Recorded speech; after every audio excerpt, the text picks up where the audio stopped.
Thank you, students. Now, last speech is Yash Gaikwad in Marathi. So, please come on the stage. Good afternoon, everyone. Good afternoon, everyone. My name is Yash Nandakumar Kolte. उत्सव तीन रंगांचा आभाळ आज सजला, नतमस्तक मी त्या सर्वांचा ज्यांनी भारत देश घडवला. सन्मान्य व्यासपीठावरील उपस्थित मान्यवर, वंदनीय गुरुजन वर्ग व इथं उपस्थित माझ्या देशबांधवांनो, आज 15 ऑगस्ट निमित्त आपण येथे एकत्र जमलो आहोत.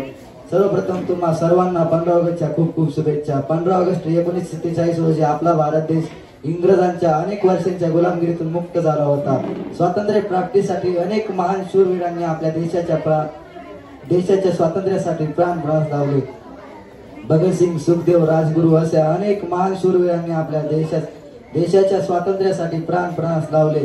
स्वातंत्र्य प्राप्तीनंतर आपल्या देशाने खेळ, साहित्य इत्यादी ह्याच्यामध्ये चांगलीच प्रगती केली आहे व आता भारताकडे स्वतःचा आधुनिक साठा आहे. तरी भारतापुढे चला तर मग एकत्र येऊन भारताला एक जगातील एक आदर्श देश बनवण्याचा प्रयत्न करू. शेवटी मला म्हणावेसे वाटते की तिरंगा आमचा ध्वज उंच फडकू, प्राणपणाने लढू आम्ही शहाण्याची वाढू. धन्यवाद.